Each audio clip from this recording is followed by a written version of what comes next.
Good morning, friends. We are studying the subject of auditing, chapter 2, checking, vouching, and audit report. In the last lecture, we have seen vouching of cash book. Then बाद में हमने internal check system देखा. Then procedure of vouching, cash sales का procedure of vouching देखा. Then receipt from debtors देखा, उसका procedures we have seen. Then rent received, dividend and interest, अगर इनका इंटरेस्ट रिसीव्ड अगर होता है हमें तो उसके तो इसकी प्रोसीजर्स क्या होती है वाउचिंग की, वो हमने देखी. कमीशन रिसीव्ड देखा, लोन का देखा.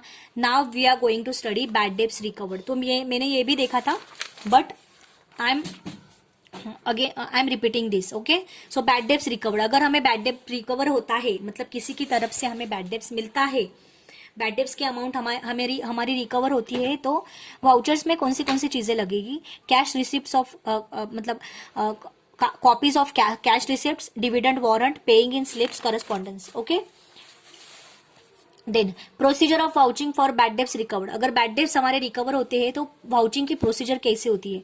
The amount received from debtors, जो भी डेटर्स के पास से हमें amount milli, who have become bankrupt, जो बैंकरप्ट हुआ है, ठीक है, should B vouch with the dividend warrant received from the official receiver और असाइनी. ठीक है, मतलब डिविडेंड वारंट के साथ वो उसका वाउच होना चाहिए, उसका वाउचर होना चाहिए. ठीक है, किसके, फ्रॉम ऑफिशियल रिसीवर जिसे भी ये पैसे मिले हैं डेटर्स से, तो उसकी तरफ से ये एंट्री होनी चाहिए. कहाँ पे, डिविडेंड वारंट के अकाउंट में, वाउच में. ठीक है, देन डिविडेंड वारंट के साथ में उसकी एंट्री होनी चाहिए वाउचर में. Then indicating the total amount outstanding, देखना चाहिए कि अमाउंट आउटस्टैंडिंग कितनी थी एंड रेट ऑफ डिविडेंड कितना था. ठीक है, he should go through the correspondence, वो कुछ करस्पॉन्डेंस मतलब कुछ सब्सटीट्यूट भी उसे जाना चाहिए between the debtor of and the client. ठीक है, the auditor should ensure that, auditor ने श्योर होना चाहिए कि the amount has been credited to bad debts recovered account. तो auditor should ensure that the amount has been credited, amount credited होनी चाहिए कहाँ पे, बैड डेब्ट्स रिकवर्ड अकाउंट में. ठीक है, ये चीजें ऑडिटर ने देखनी चाहिए. Now we will study scrap, sale of scrap. यहां से हम लोग स्टडी कर रहे थे अभी. ठीक है, सो सेल ऑफ स्क्रैप भंगार जो हम बोलते हैं, है ना, जो भी अनयूज वाला, जो हम जिसका बिजनेस में कोई यूज नहीं होता है, जिस चीजों का, उसमें हम लोग स्क्रैप में दे देते हैं. कोई भी एसेट होगा, कोई भी चीज होगी.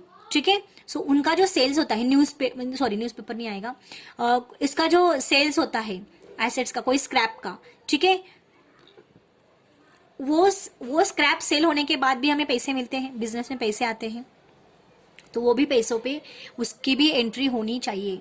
हम लोग बोलते हैं अरे वो भंगार तो है, हमने भंगार बेच के तो पैसे मिले, नहीं, उसकी भी एंट्रीज यहाँ पे होती है, उसका भी यूज यहाँ पे होता है, उस पैसों का भी मिसयूज नहीं होना चाहिए, ये ऑडिटर चेक करता है. ठीक है, सो ये चीजें हम लोग यहाँ पे देखेंगे. चलो, सो सबसे पहले कैश रिसिप्ट की कॉपी होनी चाहिए, जो भी हमें जो भी कैश मिलेगी उसकी कॉपी हमारे पास होनी चाहिए. देन सेल्स इनवॉइस, ठीक है, सेल्स इनवॉइस, जो भी हमने स्क्रैप बेचा उसका इनवॉइस हमें प्रिपेयर करना होगा. बिल फॉर सेल्स, जो भी हमने सेल्स किए हैं उसका बिल हमारे पास होना चाहिए. कॉस्ट एंड फाइनेंशियल रिकॉर्ड्स, ठीक है, उनका कॉस्ट कितना था और बेचा कितने, मतलब स्क्रैप में कितने रुपए का गया, वो भी चीजें यहाँ पे होनी चाहिए. जो वाउचिंग करेंगे इस सेल ऑफ स्क्रैप का, तो उसका प्रोसीजर क्या होगा, तो ऑडिटर क्या क्या देखेगा, तो ऑडिटर देखेगा the receipt in the cash book on account of sale of scrap. ठीक है, कैश बुक में एंट्री की है क्या उस रिसिप्ट की, वो देखेगा. सेल ऑफ स्क्रैप की शुड बी वाउचर होनी, मतलब वाउचर में उसकी एंट्री होनी चाहिए with the help of the counter foils of cash book. Cash receipt की कॉपी के जरिए उसकी एंट्री होनी चाहिए कैश बुक में. ठीक है, एंड सेल्स इनवॉइस के भी जरिए. ठीक है, व्हेन सेल्स आर मेड, जब आप सेल्स करते हो, a bill is made for the same. ठीक है, उसी का बिल होना चाहिए. The copy of cash receipt should be compared with the bill. Bill के साथ वो कैश रिसिप्ट की कॉपी उसकी चेक होती है. ठीक है, ऑडिटर चेक करता है। Beside he should ensure that, वो इंश्योर होना चाहिए कि bill are duly authorise by the person, bill किसने बनाया है, ऑथराइज पर्सन ने ही बनाया है, वो उसे इंश्योर होना चाहिए। आइडेंटिफाइंग द स्क्रैप, और वो उसको स्क्रैप को भी वो आइडेंटिफाई करता हो। ठीक है, the scrap generated during the period should be compared, तो स्क्रैप कैसे जनरेट किया उन्होंने, मतलब स्क्रैप क्यों बोला, तो उनका जो पीरियड है वो पीरियड भी उसे कंपेयर करना चाहिए with the generated during the previous period, previous period से वो कंपेयर करता है ये पीरियड को, जिस दिन उन्होंने स्क्रैप को जनरेट किया उस दिन तक का।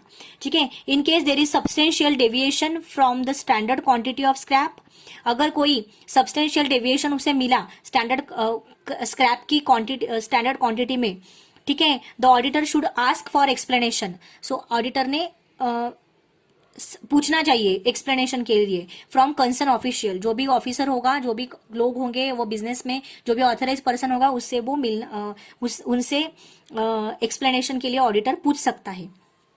Cell of scrap is not a sale in the real sense. ठीक है, स्क्रैप का सेल करना मतलब रियल सेंस में उसका सेल्स नहीं है, हम लोग हमारा कुछ पक्का माल हम लोग सेल्स नहीं कर रहे हैं।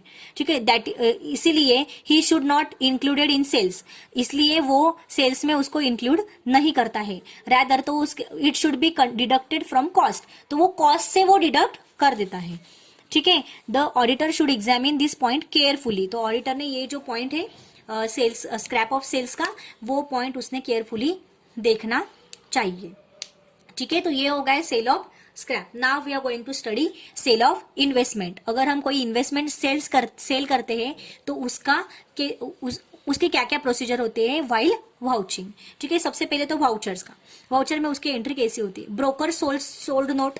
ठीक है, जो भी हम ब्रोकर को सोल्ड करते हैं उसकी नोट होनी चाहिए एंड बैंक एडवाइस होना चाहिए।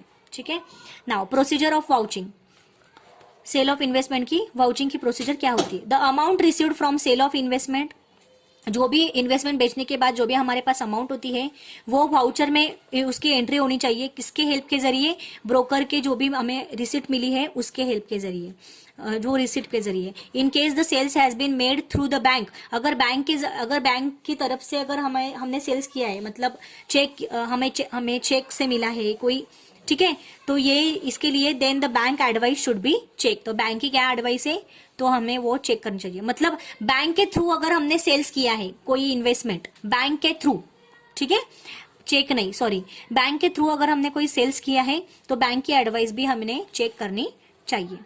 If investment against any fund is sold, अगर इन्वेस्टमेंट हमने कुछ मतलब कोई फंड है हमारे पास, अगर हमने वो उसको बेच दिया, ठीक है, then auditor should ensure, auditor ने इंश्योर करना चाहिए दैट द प्रॉफिट और loss made should be credited और debited to the fund account. तो ऑडिटर ने देखना चाहिए कि वो फंड बेचने के बाद उन्हें प्रॉफिट हुआ है, लॉस हुआ है, वो प्रॉफिट और लॉस उन्होंने उनके पर्टिकुलर रिस्पेक्टिव अकाउंट्स में उन्होंने डेबिट किया है, क्रेडिट किया है, वो उसने देखना चाहिए ऑडिटर ने। ठीक है, if the sales has been cum dividend, ठीक है, और एक्स डिविडेंड, अगर आपने कुछ डिविडेंड बेचा है या फिर एक्स पिछला डिविडेंड आपने अगर बेचा है, then it should be ensure, वो ऑडिटर ने इंश्योर होना चाहिए कि only the capital value is credited to the investment account, सिर्फ कैपिटल वैल्यू ही इन्वेस्टमेंट अकाउंट को क्रेडिटेड हुई है, and the dividend received is charge to the revenue account, and dividend received charge होना चाहिए रिवेन्यू अकाउंट में। ये सब चीजें ऑडिटर ने देखनी चाहिए व्हाइल ही वाउचिंग। ठीक है, नाउ इंश्योरेंस क्लेम, अगर आपने बिजनेस में कोई इंश्योरेंस क्लेम निकाला है तो उसकी एंट्री कैसी होनी चाहिए। सबसे पहले तो वाउचर में एंट्री करनी चाहिए। जो भी आप इंश्योरेंस क्लेम को पैसे दे रहे हो, अगर आपको कोई इंश्योरेंस क्लेम के पैसे मिले हैं, ठीक है, तो उसकी कैश रिसिप्ट हमारे पास होनी चाहिए, उसकी carbon copy of insurance claim की हमारे पास कॉपी होनी चाहिए। Correspondence with the insurance companies के जो भी कुछ डॉक्यूमेंट्स हो गए उसके करस्पॉन्डेंस हमारे पास होनी चाहिए। एंड इंश्योरेंस एजेंट होना चाहिए। ठीक है, इंश्योरेंस एजेंट कौन है वो भी हमें पता होना चाहिए। ठीक है, इंश्योरेंस कंपनी कौन सी है ये भी उसके भी डॉक्यूमेंट्स होने चाहिए, करस्पॉन्डेंस होना चाहिए। कॉपी ऑफ रिपोर्ट और सर्टिफिकेट ऑफ लॉस, जो भी आपका लॉस हुआ है, वो लॉस के लिए आपने कुछ क्लेम किया है इंश्योरेंस के लिए इंश्योरेंस कंपनी में, उसकी कॉपी होनी चाहिए आपके पास, रिपोर्ट होना चाहिए। ठीक है, तो वाउचिंग करते समय इंश्योरेंस, ये सब चीजें, ये सब वाउचर में उसकी एंट्री होने के बाद ऑडिटर क्या करेगा, वाउचिंग करेगा इंश्योरेंस क्लेम की। तो देखो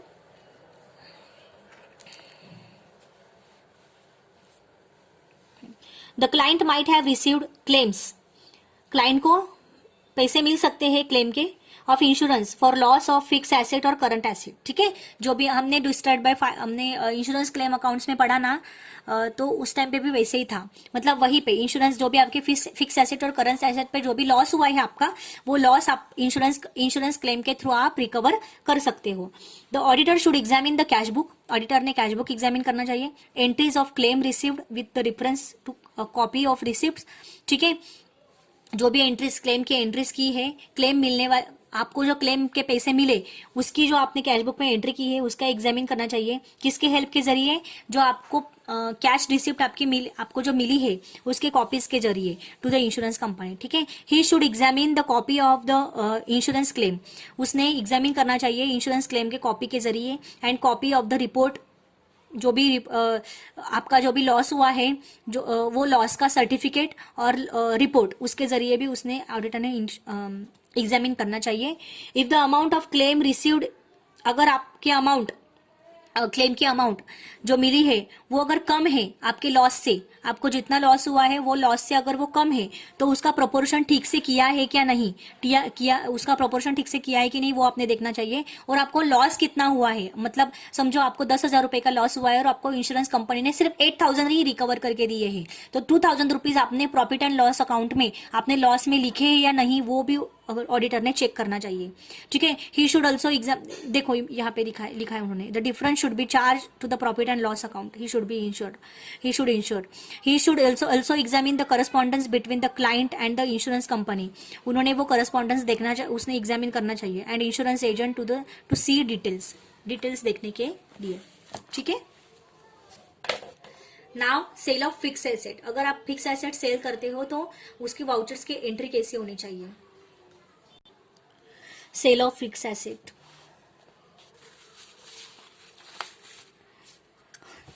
वाउचर करते वक्त करस्पॉन्डेंस होना चाहिए।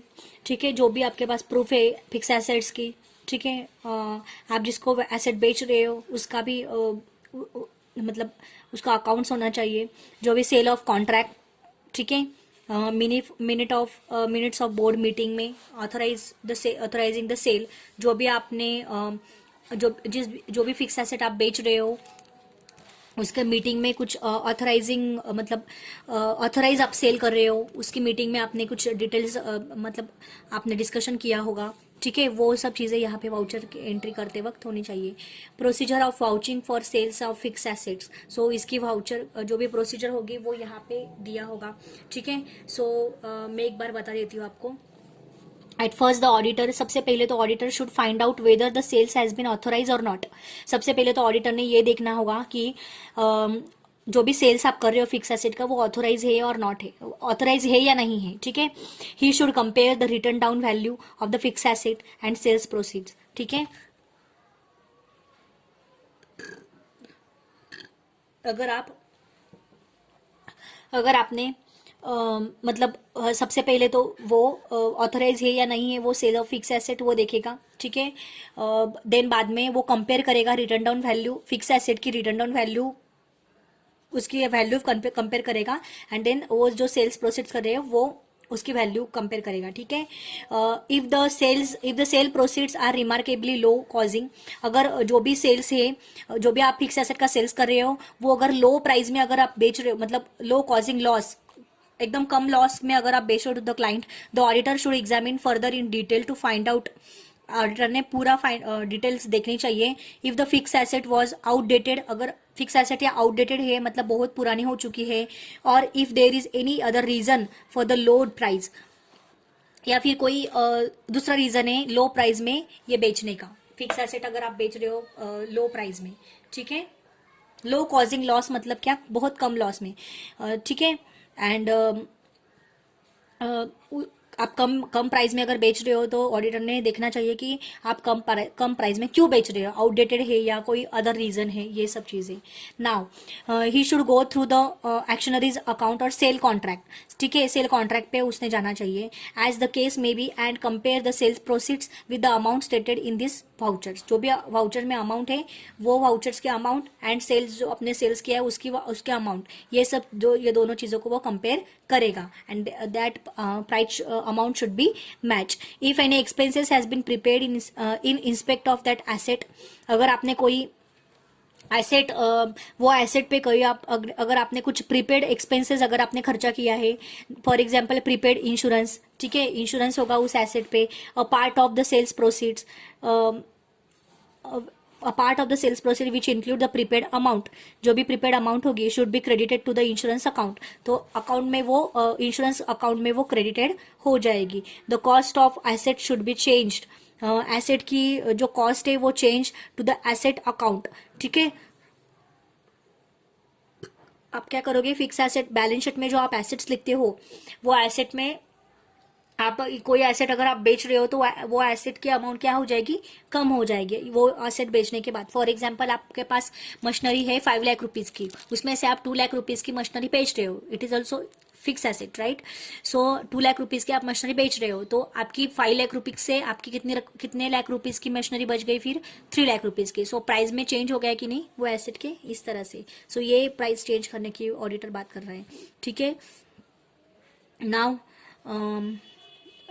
the cost of asset should be charged, ठीक है, the created the cost of asset should be charged to the asset account, asset account में वो जो भी कॉस्ट एसेट का जो कॉस्ट है वो चार्ज होना चाहिए एसेट अकाउंट में, and profit on sale should be credited to capital reserve account. So capital reserve account में जो भी एसेट आप बेच रहे हो उसका अगर प्रॉफिट हुआ है, ठीक है, एसेट पे अगर एसेट बेचने पे अगर आपको प्रॉफिट हुआ है तो कैपिटल रिजर्व अकाउंट में वो क्रेडिटेड हो जाएगा, ठीक है। अगर लॉस हुआ है तो डेबिट हो जाएगा, ठीक है, कैपिटल रिजर्व अकाउंट में, ठीक है। Now we are going to study subscription. अगर आपको कोई सब्सक्रिप्शन के पैसे मिले हो तो आप क्या करोगे, आपके बिजनेस में कोई अगर सब्सक्रिप्शन के पैसे मिले हैं तो रजिस्टर सब्सक्राइबर्स का नाम रजिस्टर करना है, register of subscriber, and then counterfoil of receipt, ठीक है।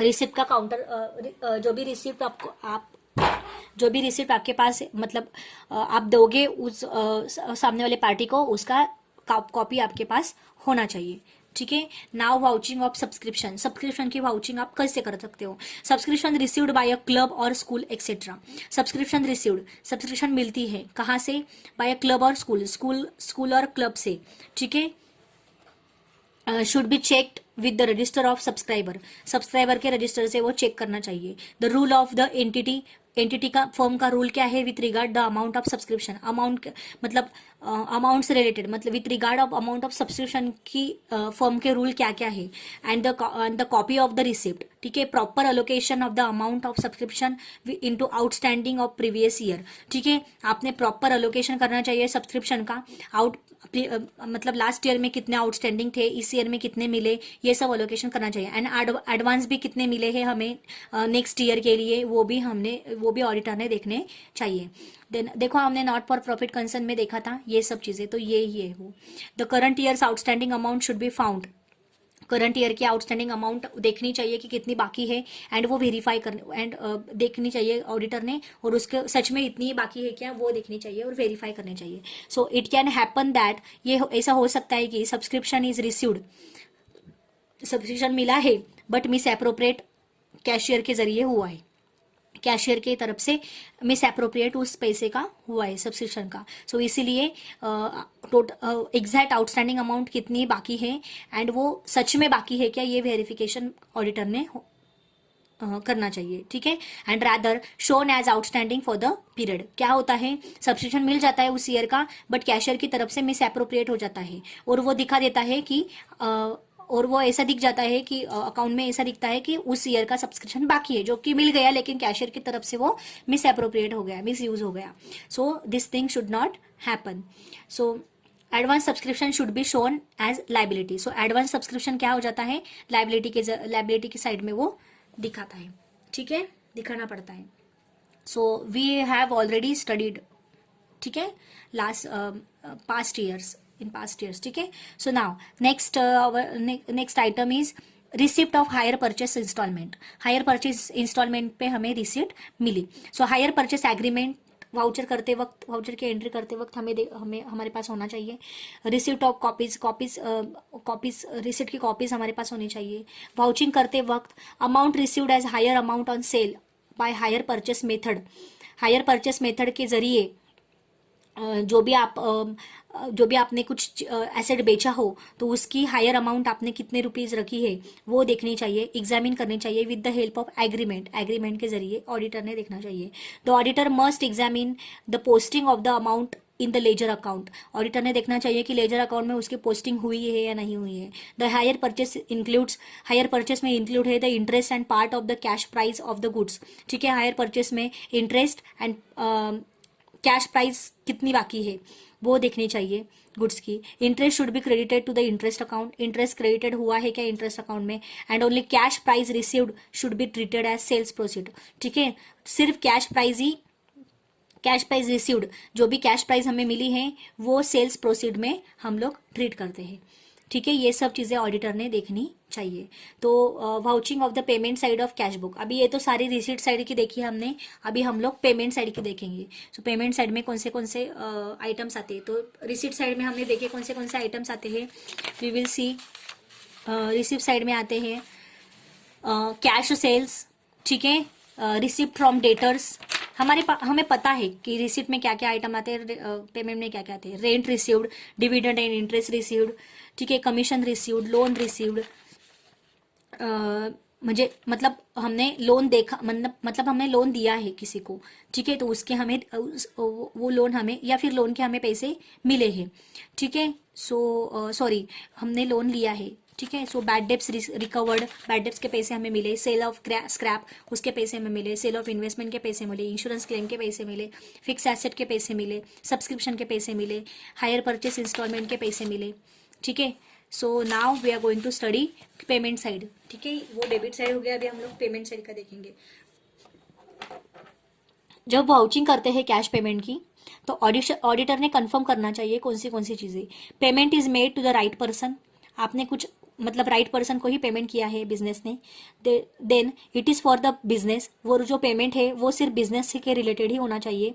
It has been authorise by a responsible officer of the organisation, organisation के रिस्पॉन्सिबल ऑफिसर के, ऑथराइज रिस्पॉन्सिबल ऑफिसर के जरिए ही वो पेमेंट होना चाहिए, वो उसने कंफर्म करना चाहिए ऑडिटर ने। It has been properly recorded in the books of account, properly record होना चाहिए बुक्स ऑफ अकाउंट में। ये सब चीज़ें ऑडिटर ने कंफर्म करनी चाहिए।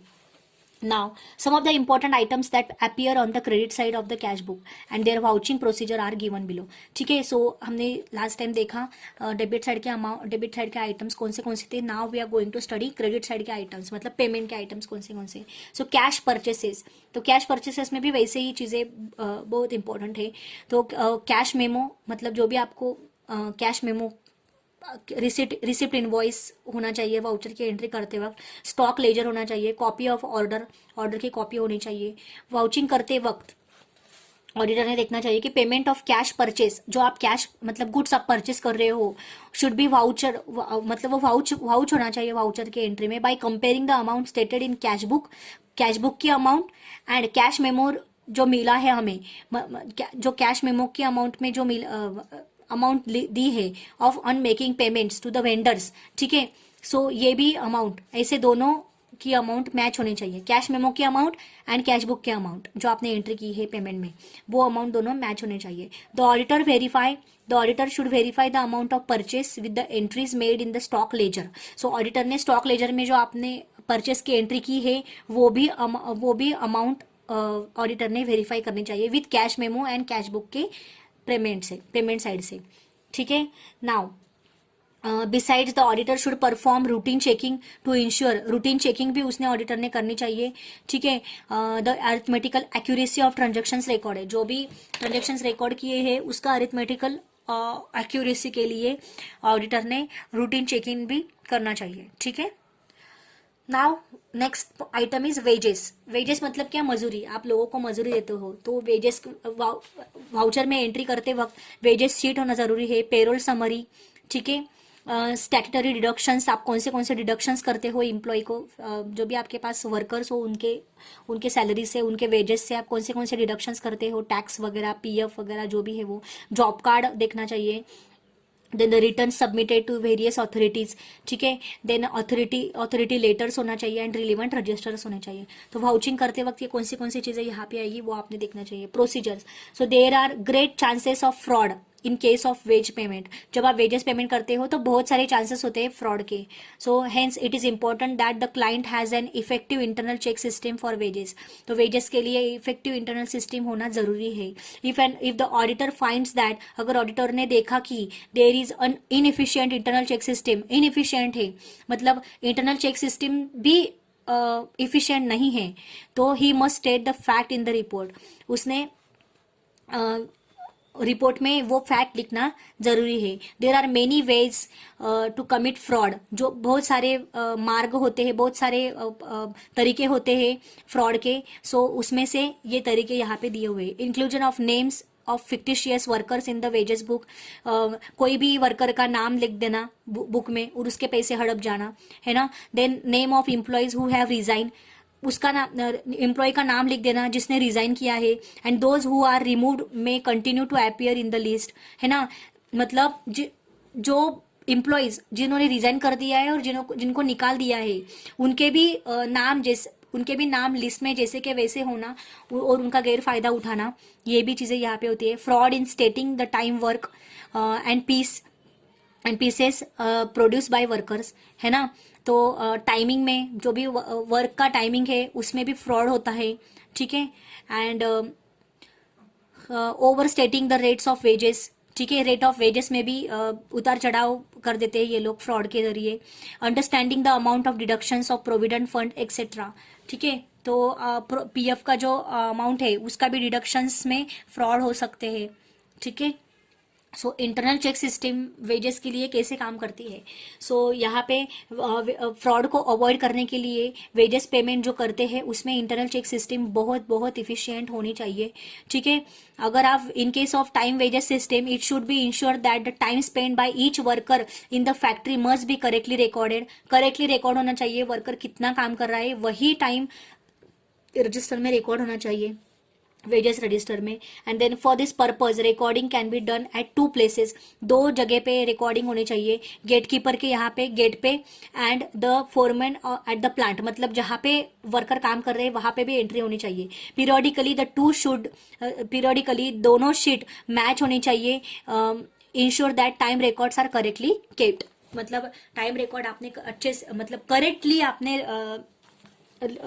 रिकॉर्ड किया है। ये चीज़ों के लिए ये दोनों के दोनों जो शीट है वो पीरियडिकली चेक होने चाहिए। If possible instead of manual recording के जरिए अब टाइम रिकॉर्डिंग क्लॉक में इंस्टॉल एट दिस प्लेसेस, मतलब ठीक है ना। तो टाइम रिकॉर्डिंग क्लॉक भी आप लिख सकते हो, या फिर आप पंचिंग मशीन होती है, देखो सिर्फ थंब लगाना होता है, सो वो पंचिंग मशीन भी काम करती है।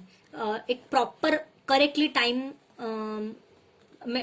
रिकॉर्ड रखने के लिए, ठीक है। सो इन केस ऑफ ऑर्गेनाइजेशन पे wages on the basis of pieces produce, अगर आपने मतलब एक मतलब टारगेट बेसिस पे, है ना। सो पीसेस बेसिस पे अगर आपको वेजेस मिलता है तो उस टाइम पे the record of production by each worker should be recorded in the job card, है ना। जॉब कार्ड पे वो प्रोडक्शन जो वर्कर ने किया है उसका रिकॉर्ड होना चाहिए, अच्छे से रिकॉर्ड करना चाहिए। This card should be sign by the worker, और वर्कर ने वो जो कार्ड है वो साइन किया होना चाहिए। फॉरमैन ऑफ द डिपार्टमेंट का जो फॉरमैन है उसमें भी वो साइन, उसकी भी साइन होनी चाहिए। And the stock keeper who to whom goods are delivered, और स्टॉक कीपर जिसको वो जो माल है जिसने वो जो वर्कर ने जो प्रोड्यूस किया वो माल वो जो स्टॉक कीपर को डिलीवर करता है उसकी भी साइन वहां पे होनी चाहिए।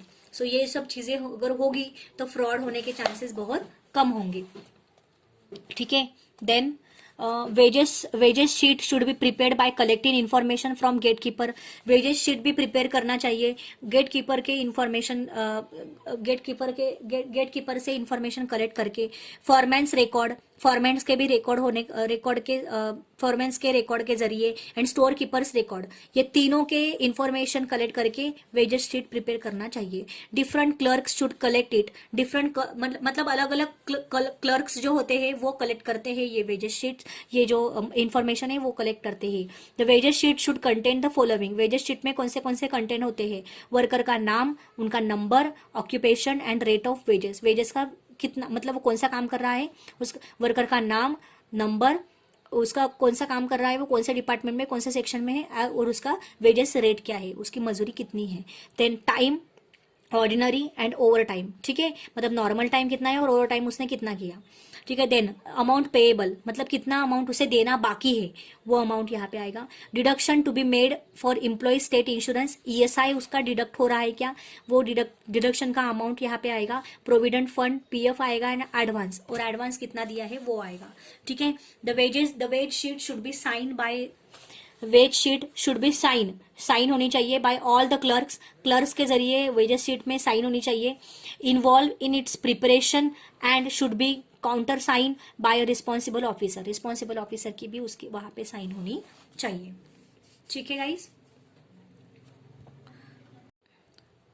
Now auditing of wages payment, जब वेजेस की जो पेमेंट करते हैं हम लोग, तो उसका ऑडिटिंग कैसा होता है वेज पेमेंट का, ठीक है। Auditor should check computation of wages, जो भी वेजेस का जो भी कंप्यूटर, वो सब चीजें चेक करनी चाहिए वेजेस की, ठीक है। He should ensure that the rate applies in the accordance with the decision of the management, जो भी रेट वेजेस का भी जो भी रेट उन्होंने डिसाइड किया है मैनेजमेंट ने, वो मैनेजमेंट के जरिए मैनेजमेंट ने डिसाइड किया हुआ ही रेट होना चाहिए, ठीक है। Then compare the signature of sample employees, ठीक है, एम्प्लॉयज के साइन के सैंपल्स लेने चाहिए कि सच में एम्प्लॉय ही साइन कर रहा है क्या रजिस्टर पे, ठीक है। सो फॉर 2 और more periods if wages have been paid to a representative of the employees, अगर वेजेस अगर पेड किया जा रहा है एम्प्लॉय के रिप्रेजेंटेटिव को, तो then auditor should examine the authority letter, so auditor ने अथॉरिटी लेटर एग्जामिन करना चाहिए, ठीक है। मतलब कभी कभी क्या होता है कि अगर वेजेस का जो भी वर्कर होता है और वर्कर के जगह पे किसी और को पेमेंट मिल रहा है, ठीक है, मतलब उसके बदले में किसी और को उसके रिप्रेजेंटेटिव ले लेता है उसका पेमेंट, तो ये भी चीजें ऑडिटर ने देखनी चाहिए, ठीक है। The statutory deduction such as income tax, PF and premium for group insurance schemes should be compared with the return submitted to the concern authorities, ठीक है। जो भी रिटर्न्स जो भी आप डिडक्शंस कर रहे हो, जो tax, PF, premium, everything anything, ठीक है, सो वो भी आप डिडक्शंस कर रहे हो, वो सच मतलब वो करेक्टली आप कर रहे हो क्या, जो मैनेजमेंट ने जितना अमाउंट डिडक्शन करने को बोला है वही अमाउंट वहां पे डिडक्ट हो रही है क्या, ये एग्जामिन ऑडिटर ने करना जरूरी है। And then with the receipt और acknowledgements issued by such authorities, हाँ वही मतलब रिसिप्ट के जरिए, ठीक है। This will also help the auditor to know if the deductions were understated to withdraw higher amount from the bank, ठीक है। The next, in case of casual workers, जो भी कैजुअल वर्कर होते हैं, the payment of wages is normally made on the spot, है ना, एक दिन काम किया उसी दिन पैसे ले जाओ, it is called wages made on the spot. So hence there can be chances of fraud, इस टाइम तो ऐसे टाइम इस केसेस में फ्रॉड के चांसेस बहुत होते हैं, मतलब डमी वर्कर्स के नाम यहाँ पे लिखे जाते हैं और उनके जगह पे उसके पेमेंट डमी वर्कर्स को देके, मतलब हमने वर्कर को दिए ऐसे करके उस पैसों का मिसयूज हो सकता है, मिस अप्रोप्रिएट हो सकता है। सो ये फ्रॉड को अवॉइड करने के लिए the officer authorise to employ casual workers को ऑफिसर ने एम्प्लॉय करना चाहिए, should not be allowed to pay them also, ठीक है। मतलब कि the officer authorise to employ casual workers should not be allowed pay them also to pay them also. The appointment of casual workers should be made on receiving authorization from the responsible officer, ठीक है। सो appointment of casual workers मतलब उसी दिन payment नहीं देना चाहिए, जो भी वर्कर है वहां पे काम कर रहा है उसे अपॉइंटमेंट लेटर मिलना चाहिए फ्रॉम ऑफिशियल रिस्पॉन्सिबल पर्सन से, ठीक है। सो इस दैट इज वाई इसके जरिए पे क्या होगा कि जो भी फ्रॉड है वो कम होगा. The auditor should compare the sanction strength of the workers with the wages sheet, है ना, कि वो मतलब वर्कर का स्ट्रेंथ कितना है और वेजेस शीट में उसने उसने देखना चाहिए कि उसको अमाउंट कितना मिल रहा है, वेजेस का रेट कितना मिल रहा है. If the number is more, अगर नंबर ज़्यादा है, the authenticity of it should be verified with the records of personal department. जो भी एम्प्लॉय डिपार्टमेंट, जो पर्सनल डिपार्टमेंट है वहाँ पे इसके रिकॉर्ड्स का वेरिफिकेशन होगा. Then wages sheet of the previous month, last month का जो वेजेस शीट है should be compared with the current month. Current month से वो प्रीवियस मंथ का कंपैरिजन वेजेस शीट का होगा. If there is any increase in the number of workers, अगर number of workers का इंक्रीज हुआ है तो उनका इंक्वायरी मस्ट है. ठीक है, सो ऑडिटर ने उनकी इंक्वायरी करनी जरूरी है कि इंक्रीज ऑफ मतलब जो एडिशन वर्कर्स आपने लिए उनका अपॉइंटमेंट लेटर है क्या, वो अपॉइंटमेंट लेटर बताओ, उनका हेड कौन है, उनका मैनेजर कौन है, उनका टीम लीडर कौन है, ये सब चीज़ें ऑडिटर शुड बी मेड. ठीक है, सो the test check is the signature, the test check the signature and thumb impression of the sample list of employees in the current period with their signature etc in the previous period or periods. ठीक है, next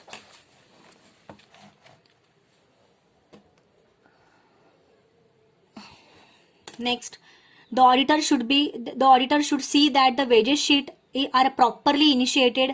और auditor ने देखना चाहिए कि wages sheet जो है वो प्रॉपरली इनिशिएट की हुई है और साइन की हुई है by the all persons responsible for the preparation of wages sheet. जो भी वेजेस शीट बनाते हैं वो रिस्पॉन्सिबल पर्सन्स के जरिए अच्छे से उनका वेजेस शीट को प्रॉपरली मेंटेन किया हुआ है, रिकॉर्ड किया हुआ है. Then auditor should check the schedule of unclaim wages. Schedule देखना चाहिए अनक्लेम वेजेस का, ऑडिटर ने चेक करना चाहिए. And then he should verify the amount of unclaim wages with the acknowledgement of the cashier with whom the unclaimed amount have been deposited. Later on, when the wages are paid from the unclaimed amount, a separate voucher is prepared. The auditor should examine, auditor ने examine करना चाहिए if the head of department of the concern workers, जो भी concern workers के जो head of department है ना, हाँ, उन्होंने साइन की है क्या the voucher along with the employee और नॉट. ठीक है, next freight and carriage expenses. Freight and carriage expenses भी जरूरी, ये एक आइटम है यहाँ पे. फ्रेट मतलब क्या, फेयर, है ना. कैरिएज मतलब क्या, हमाली खर्चा, है ना. रिसीट ट्रांसपोर्ट का खर्चा, वो फ्रेट पे ट्रांसपोर्ट का खर्चा ही उसमें इंक्लूड है. सो रिसीट, इनका receipt, transporters bills and bank statement. So ये वाउचिंग करते वक्त कौन से चीज़ें जरूरी है ये यहाँ पे दिया हुआ है. गाइज आई थिंक आप लोग ये रीड कर लोगे, रीड करने से भी समझ जाएगा, समझ लोगे आप लोग. सिर्फ कौन सी चीज़ें यहाँ पे ज़रूरी है वो मैं यहाँ पे बता रही हूँ. ठीक है, वाउचिंग करते वक्त प्रोसीजर क्या क्या होती है ऑडिटर की. The payment of freight and carriage expenses should be examine with the reference to the bill and statement of account submitted.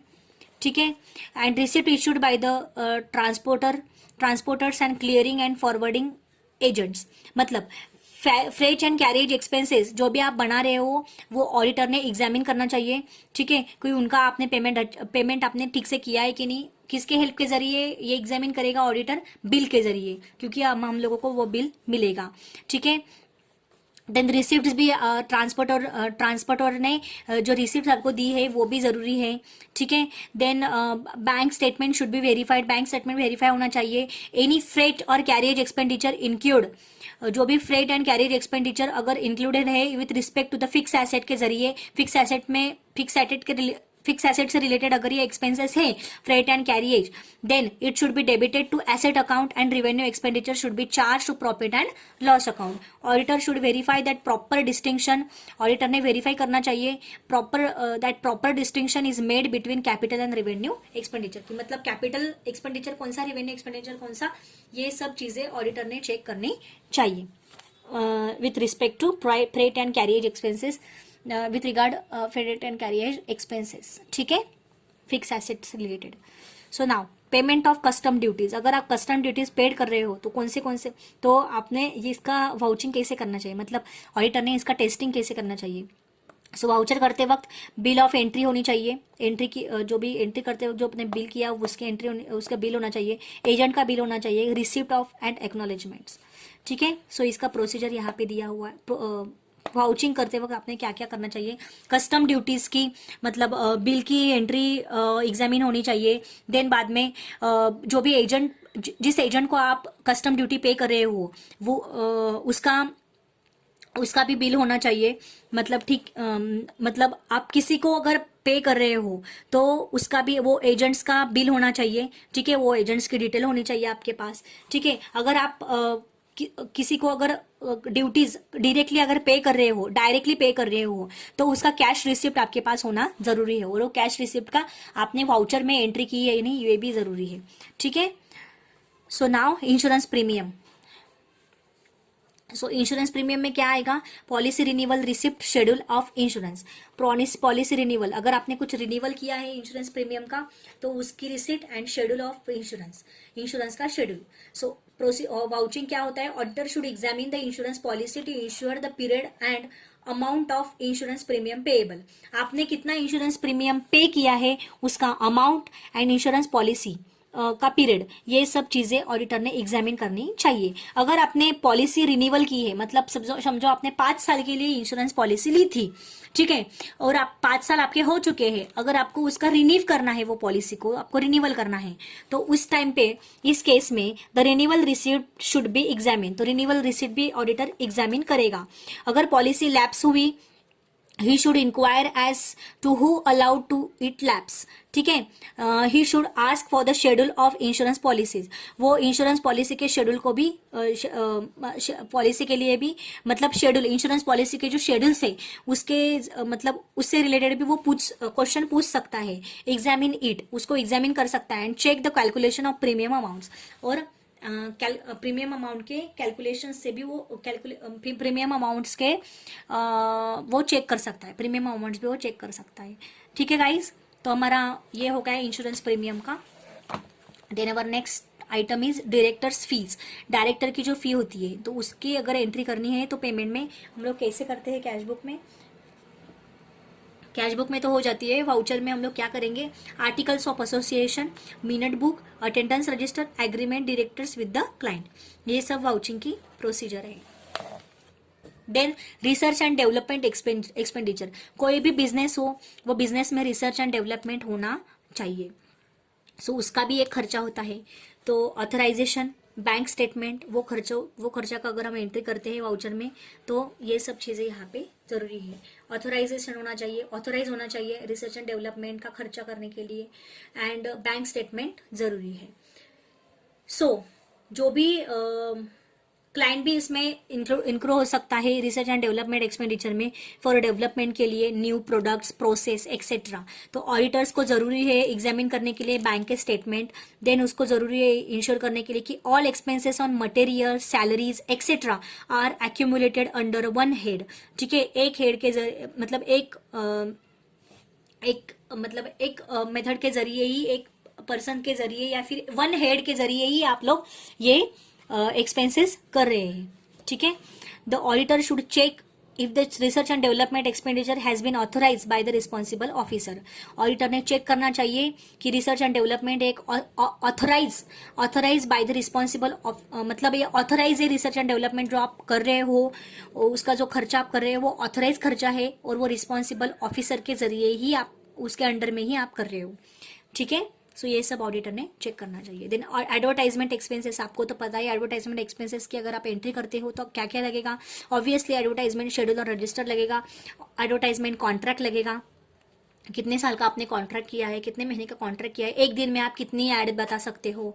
ठीक है, देन बैंक स्टेटमेंट लगेगा, स्टेटमेंट ऑफ एजेंसी, कौन सी एजेंसी को आप दे रहे हो वो लगेगा। ठीक है, तो उसका वाउचिंग यहाँ पे दिया होगा। देन डोनेशंस, अगर आप डोनेशन दे रहे हो तो डोनेशन का रिसिप्ट ऑफ डोनेशन, हमें रिसिप्ट मिलेगी डोनेशन की। देन आर्टिकल ऑफ एसोसिएशन, ठीक है, कौन से एसोसिएशन को आप दे रहे हो, ऑथराइज दे रहे हो क्या, है ना, resolution of board of directors, ठीक है, उनके डिसीजंस के जरिए ही आप दे रहे हो क्या, ये सब चीजें यहाँ पे जरूरी है। रिजोल्यूशन मतलब डायरेक्टर्स के कौन से या जो ये डोनेशन से काम होने वाला है, ये सब चीजें। ठीक है, देन इसका वाउचिंग कैसे करेगा auditor? The payment of donation must be allowed by the articles of association of the company. ठीक है, डोनेशन का जो पेमेंट हम कर रहे हैं वो अलाउड होना चाहिए by the article of association of the company. ठीक है, एसोसिएशन ऑफ द कंपनी के जरिए ही ये अलाउड होना चाहिए donation. Then in case of donation to political parties, अगर हम पॉलिटिकल पार्टीज को डोनेशन दे रहे हैं तो a board resolution to the effect must be passed. तो बोर्ड का मतलब बोर्ड रिजोल्यूशन जो भी बिल है वो पास्ड होना चाहिए। ठीक है, the auditor should check the amount paid as donation. Auditor ने डोनेशन का अमाउंट चेक करना चाहिए विथ रिसिप्ट, जो भी उन्हें रिसिप्ट मिली है एजेंसी की तरफ से डोनेशन देने के बाद, वो रिसिप्ट के अमाउंट और जो डोनेशन आपने पेड किया है उसकी एंट्री के अमाउंट, वो दोनों अमाउंट ऑडिटर चेक करता है और उसको एग्जामिन करता है। ठीक है, he should also examine the board resolution. वो बोर्ड रिजोल्यूशन भी चेक करता है to determine the amount of donation authorise, कि कितना अमाउंट हम लोग डोनेशन दे सकते हैं और कितने अमाउंट आपने डोनेशन दी है, ये सब वो चेक करता है। ठीक है गाइस, तो ये था हमारा डेबिट साइड का जो भी कैश बुक के डेबिट साइड का जो वाउचिंग है वो हमने क्रेडिट साइड का ये क्रेडिट साइड का वाउचिंग देखा, हमने डेबिट साइड का वाउचिंग देखा। डेबिट साइड में रिसिप्ट साइड आती है एंड क्रेडिट साइड में पेमेंट साइड आती है। तो ये सब चीज़ें हमने वाउचिंग करते वक्त कौन सी चीज़ों का ध्यान रखना चाहिए ये हमने यहाँ पे देखा। Then guys, verification and valuation of assets and liabilities. Verification auditor कैसा करता है एसेट्स एंड लाइबिलिटीज का? So one of the duties of the auditor, ये हम नेक्स्ट लेक्चर में देख सकते हैं। ठीक है, सो हम लोग ये नेक्स्ट लेक्चर में देखेंगे क्या इस तरह से हमने वाउचिंग का जो कंसेप्ट है वो हमने यहाँ पे देखा। कौन सी चीजें आती हैं कि वाउचिंग करते वक्त ऑडिटर को कौन सी चीजें ध्यान में रखनी चाहिए, कौन से आइटम के वक्त। ठीक है, सो नेक्स्ट लेक्चर में हम लोग verification and valuation of assets and liabilities देखेंगे। ठीक है guys, thank you so much, bye bye, take care, bye.